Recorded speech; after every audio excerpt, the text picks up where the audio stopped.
Iya, Bapak Ibu, eh, siapa di sini yang baru pertama kali melihat saya? Ada? Yang tadi baru datang ya sudah pasti pertama kali melihat saya di sini. Ada lagi yang lain? Enggak ya, semuanya udah pernah. Oh, ini yang di depan ini pura-pura aja ini. Yang lain sudah sering melihat saya berarti ya. Kenal dengan saya Bapak Ibu? Enggak ya? Ya, saya Sema Krisnawiyata Aji. Saya praktek di GKI Rungkut Asri selama 5 bulan sampai bulan Desember. Jadi jangan kaget kalau ketemu saya nanti kok ini orang di depan juga jaga parkir apa-apa. Karena saya tinggal di gereja Bapak Ibu. Jadi jangan takut ketika sering berjumpa dengan saya. Ya, tema kita pada hari ini adalah mengampuni tanpa batas. Di sini ada di antara kita yang tidak pernah disakiti. Ada? Atau ada yang sering disakiti di sini? Waduh. Ada ya, banyak nih yang sering disakiti di sini nampaknya. Oke, saya mengajak kita untuk menyanyi satu buah lagu mungkin familiar di kalangan anak-anak muda dan juga mungkin orang-orang generasi tua yang tahu tentang lagu ini. Judulnya adalah Tatu. Ya, siapa yang tahu boleh nyanyi dengan kenceng ya. Saya akan pimpin lagunya ya. Senadyan kowe ngilang, rabi so tak sawang, nanging ning ati tansah kelingan. Manise janji, janjimu kui nglarani ati. Kayaknya pada nggak tahu lagunya ya. Bait 2. Senadyan aku loro ning se kuat nyangga tatu sing ana ndada perih rasane yen eling kowe angel tambane. Ya mungkin sebagian dari kita nggak tahu apa artinya lagu ini, ya asing bagi kita, mungkin ada yang baru pertama kali mendengar. Tapi kalau bagi kaum ambyar, ya remaja-remaja zaman now, pemuda zaman now, mungkin tidak asing dengan lagu ini. Lagu ini bercerita tentang seorang pasangan ya, 2 orang pasangan yang satu ini disakiti oleh janji-janji manis dari pasangannya. Dia merasa bahwa janji-janji manis yang diberikan itu menyakiti hati yang ia miliki. Ya, dia ditinggal pergi oleh kekasihnya. Dikatakan bahwa tatu sing ono ndodo. Nah, kalau Bapak Ibu nggak tahu artinya tatu, nah, tatu itu berarti sebuah luka atau cedera yang bisa dialami oleh manusia. Ini tadi dalam bahasa Inggris, dalam bahasa Jawa ya Bapak Ibu. Tatu itu bahasa Jawanya luka atau cedera. Sebuah luka yang dialami oleh manusia. Jadi kalau tadi lagunya itu mengatakan bahwa ini terluka dalam hatinya karena janji-janji manis yang diberikan. Biasanya tatu itu masih dirasakan oleh orang-orang yang belum bisa move on ya, baik secara fisik ya. Tatu kalau misalnya Bapak Ibu punya luka di tangan gitu ya, jatuh dari motor, tatu secara fisik. Kalau belum bisa move on, bahkan sampai sembuh lukanya itu bisa merasakan sakit. Kebayang bagaimana perihnya dulu jatuh. Ya.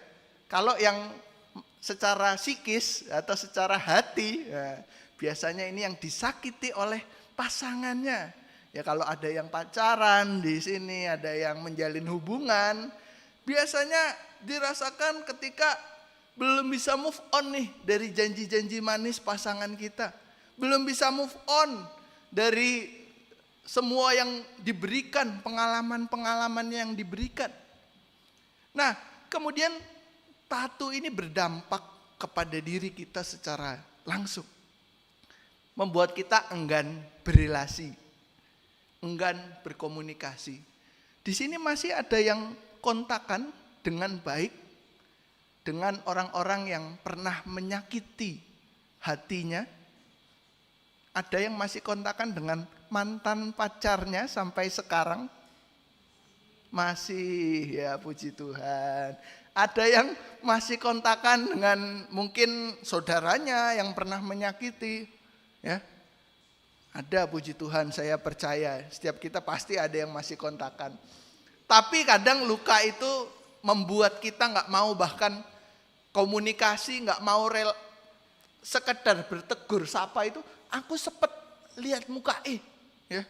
Aku gak mau lihat muka dia di gereja. Ya. Kadang itu yang membuat luka itu semakin terasa dalam hati kita. Dan bahkan ketika kita merasa dilukai oleh orang-orang sekitar kita, apalagi pasangan kita, orang terdekat kita, keluarga kita, sulit untuk mengampuni. Kita merasa sulit untuk memberikan pengampunan kepada mereka. Contoh singkatnya adalah ketika kita serempetan di jalan dengan orang asing. Siapa yang pernah bawa mobil serempetan di sini? Tidak ada yang mengaku bawa mobilnya lolos semua. Tes SIM-nya nggak nyogok semua berarti, saya percaya. Ya, kadang kalau kita disenggol mobil kita gitu ya di jalan, wah itu. Ayo minggir sih. Nah, sulit kadang untuk ayo bawa ke bengkel, benerin berapa banyak.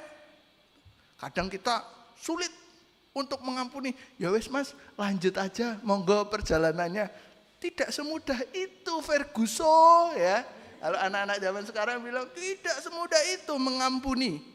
Ya, harus ada ganti rugi baru bisa mengampuni.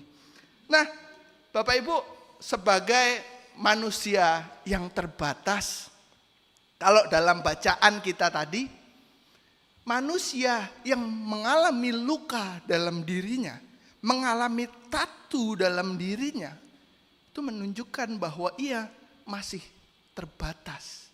Nah, Petrus tadi menyadari keterbatasan yang dimiliki oleh dirinya.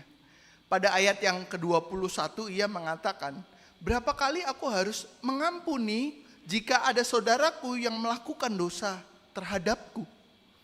Sama halnya dengan pengampunan Bapak Ibu ya.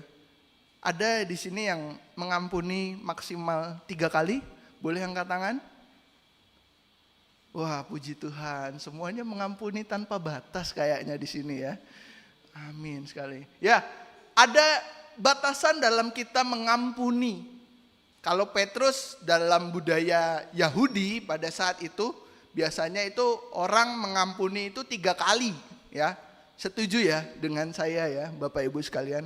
Biasanya kita juga dalam kehidupan, ya wes tak ampuni sampai 3 kali. Kesalahan yang keempat biasanya, wah aku tidak akan mengampuni kamu lagi. Wes 3 kali batas toleransiku kepadamu. Nah, ini juga yang dihidupi oleh Petrus pada saat itu. Tetapi dalam pertanyaannya kepada Yesus, Petrus bertanya, apakah sampai 7 kali? Berarti Petrus memberikan 4 kali toleransi tambahan terhadap pengampunan yang ia berikan. Ia merasa dengan toleransi 4 kali itu sudah luar biasa. Sudah menjadi sangat, wah aku bisa mengampuni sampai 7 kali itu sudah luar biasa sekali. Ya, disclaimer Bapak Ibu. Angka 7 dalam budaya Yahudi itu adalah angka yang melambangkan tentang kekudusan, pengudusan terhadap sesuatu. Ada namanya peringatan tahun Sabat, itu tahun ke-7, di mana bangsa Yahudi pada saat itu memperingati setiap tahun ke-7 itu sebagai tahun untuk beristirahat. Ya. Ladang-ladang tidak boleh ditanami, segala macamnya harus pray istilahnya. Di tahun ke-7 itu benar-benar beristirahat, ingin menunjukkan bahwa di tengah kita yang beristirahat dan tidak melakukan pekerjaan, Tuhan tetap menyertai setiap mereka. Tuhan tetap memberikan berkat kepada setiap mereka. Nah, angka 7 ini menunjukkan kekudusan, pengudusan. Petrus kemudian dalam pikirannya, wah ketika aku mengampuni orang sebanyak 7 kali, aku sudah memberikan 4 toleransi, berarti ini aku adalah orang yang kudus. Aku orang yang cukup, aku orang yang keren. Seperti itu. Tetapi Bapak Ibu, respon yang ditunjukkan Yesus adalah respon yang paling jauh. Kalau menurut saya sendiri, respon yang ditunjukkan itu adalah sejauh ini respon Yesus respon yang paling jauh gitu loh. Karena melampaui apa yang ada di pikiran Petrus pada saat itu. Bukan sampai 7 kali, melainkan sampai 70 kali 7 kali. Berapa Bapak Ibu? 70 kali 7 berapa? 490 ya. Wah, ini kelihatan banget jago-jago hitungan semuanya ya. Tetapi Bapak Ibu, bukan soal sekedar matematis. Bapak Ibu pasti capek ngitungin 490 kali. Wah, aku sudah mengampuni orang ke 482. Berarti ada 8 pengampunan lagi dalam kehidupanku. Aku tidak boleh menyia-nyiakan ini. Tetapi apa yang dikatakan Yesus pada saat itu bukan sekedar soal matematika, bukan soal hitungan, bukan soal kuantitas berapa kali kita mengampuni, tetapi ada makna yang sangat mendalam dalam perkataan yang Yesus katakan. Ketika 7 tadi menunjukkan kekudusan, pengudusan, angka 10 adalah angka yang bersifat absolut, angka yang sempurna. Ini menunjukkan bahwa ya nggak mungkin kita nggak mampu untuk mencapai menjadi kudus tanpa Tuhan. Kita nggak mungkin menjadi sempurna tanpa bantuan Tuhan. Nah, pengampunan yang sudah kita rasakan dalam kehidupan kita itu adalah anugerah dari Tuhan.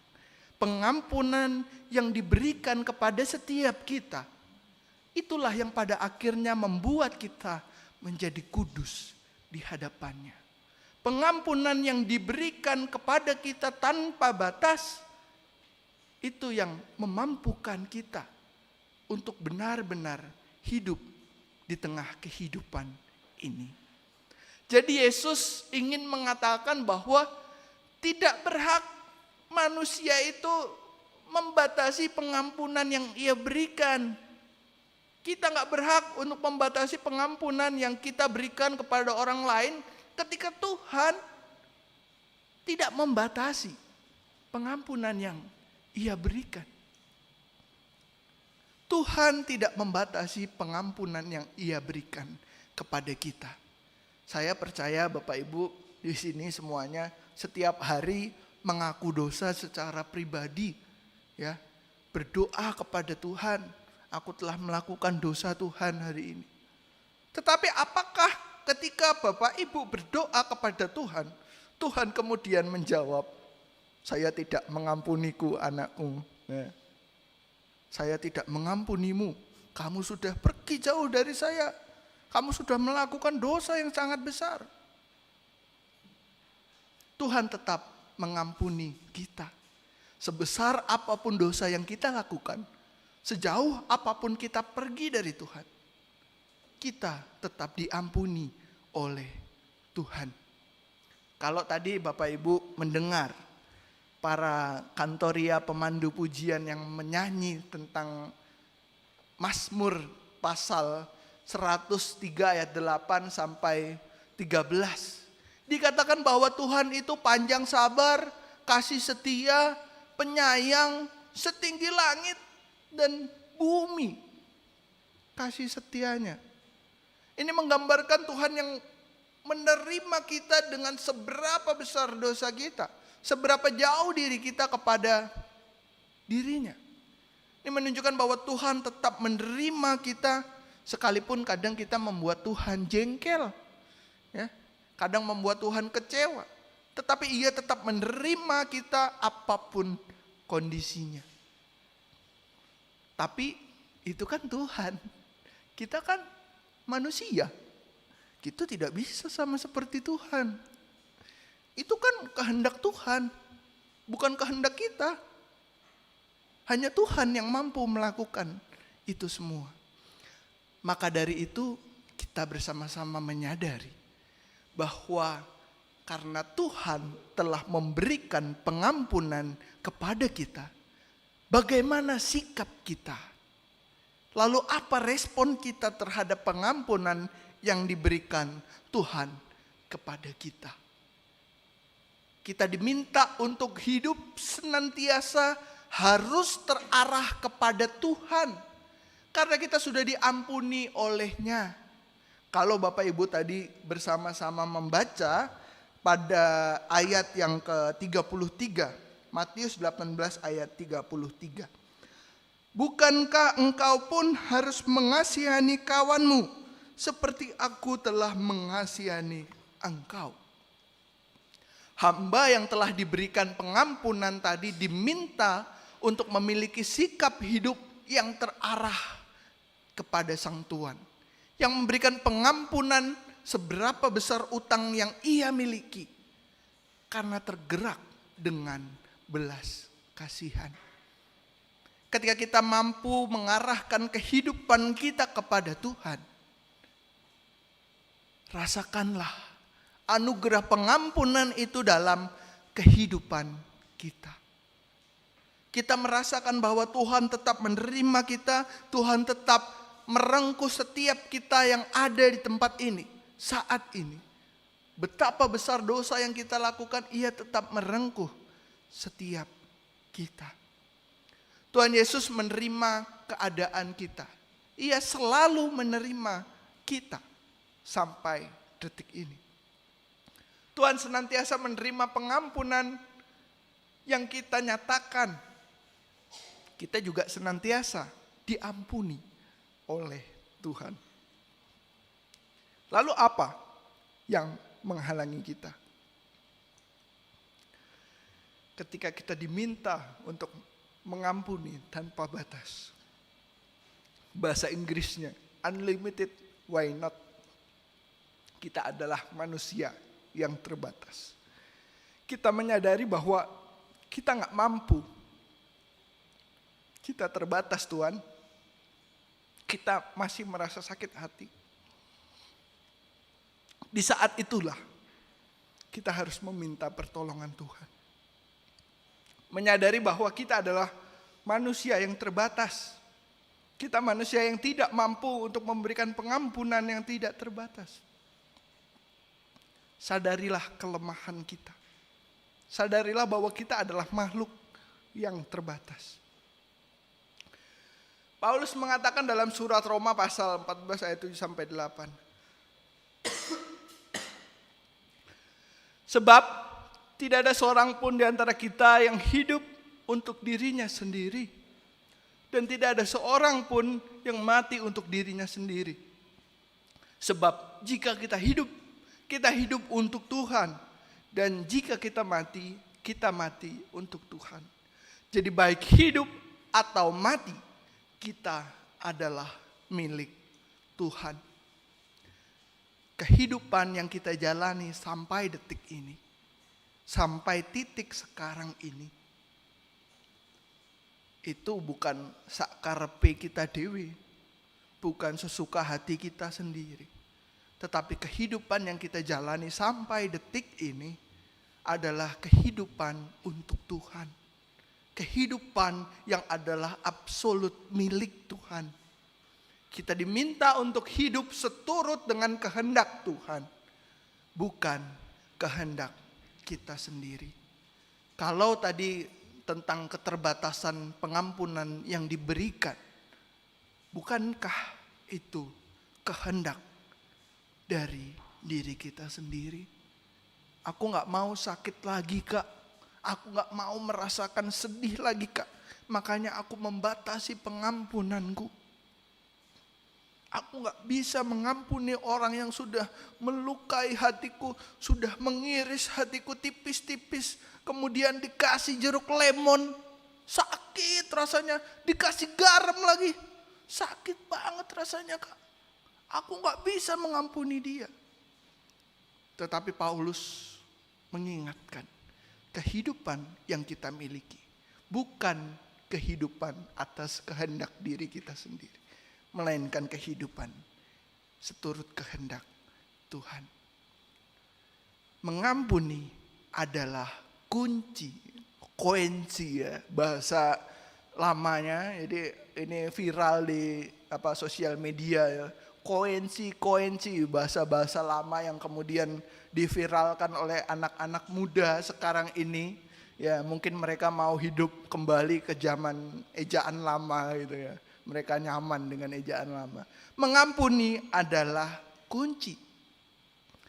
Ada seorang penulis buku bernama Paulo Coelho yang mengatakan bahwa forgive is not forget, but forgive is remember.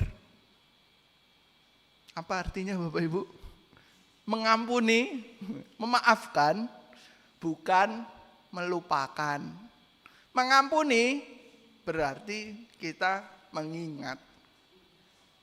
Semakin Bapak Ibu mencoba melupakan kesalahan dalam kehidupan Bapak Ibu, apa yang dirasakan? Semakin ingat, ya enggak? Semakin ingat, semakin kita berusaha melupakan rasa sakit yang ada dalam diri kita, semakin sakit ya. Kalau diingat-ingat, waduh, aku sakit banget dulu ya. Semakin diingat, semakin pengen dilupakan ya semakin diingat. Itu secara tidak langsung terjadi dalam pikiran kita. Berusaha sekeras apapun melupakan, kita justru malah semakin mengingat apa yang menjadi rasa sakit dalam hati kita. Jadi forgive is not forget, but forgive is remember. Memberi setiap orang kesempatan untuk kembali menjadi kisah dalam diri kita. Ya, menyadari bahwa ya, aku pernah disakiti, aku pernah dikecewakan, aku pernah dibuat marah, aku pernah dibuat kecewa sekali, aku pernah dibuat sedih sekali, tetapi itu adalah bagian dari kehidupanku. Sadarilah itu semua. Kita pernah disakiti, kita pernah terluka, aku juga pernah dikecewakan. Ketika kita menyadari itu adalah kehidupan kita, maka kita sampai dengan refleksi bahwa oh iya, dengan itu semua aku bisa berjalan sampai sejauh ini, sampai di titik ini, sampai sekarang ini aku bisa bertahan. Kunci move on. Mengampuni adalah kunci untuk move on. Kalau Bapak Ibu di sini ada yang nggak bisa move on, biasanya yang anak-anak muda nih. Ada di sini yang masih nggak bisa move on dari gebetannya. Malu-malu jawabnya. Ya, aku tahu isi hati kalian. Ada yang nggak bisa move on dari tetangganya yang julid. Ada yang nggak bisa move on dari nyinyiran netizen yang ada di sosial media. Ada yang di grup WhatsApp, ada yang nggak bisa move on. Ampunilah setiap mereka. Karena mungkin ketika kita mengampuni setiap mereka, itu memberikan kesempatan untuk diri kita menyadari bahwa mereka benar-benar terjadi. Mereka ada dalam kisah kehidupan kita. Ketika kita dapat move on, ketika kita dapat beranjak dari rasa sakit itu, kita dapat bertumbuh. Kunci untuk bertumbuh. Kita bisa move on, kita meninggalkan, kita benar-benar mengampuni mereka yang sudah menyakiti kita. Kita diminta untuk bersama-sama bertumbuh. Sehingga pada akhirnya kita adalah dapat menjadi berkat bagi kehidupan kita. Kunci menjadi berkat bagi kehidupan kita. Bapak Ibu, bersama-sama kita menyadari bahwa gak mudah mengampuni. Gak mudah untuk memberikan kata maaf, membuka kata maaf dalam kehidupan kita. Tapi saat ini kita belajar bersama-sama untuk bersama melangkah bersama Tuhan yang tidak membatasi pengampunan yang Ia berikan kepada kita. Belajar bersama Tuhan bagaimana cara mengampuni. Sadarilah bahwa diri kita adalah manusia yang terbatas. Mintalah senantiasa penguatan dari Tuhan.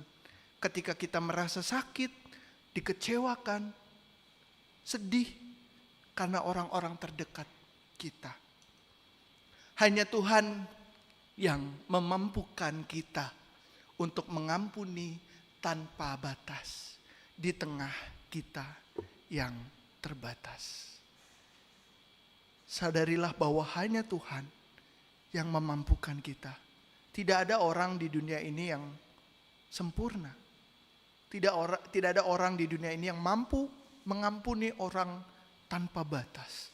Tetapi ketika kita minta pertolongan dari Tuhan dan sadar bahwa Tuhan yang memampukan kita, maka kita dapat melakukannya. Amin. Saat teduh untuk kita semua.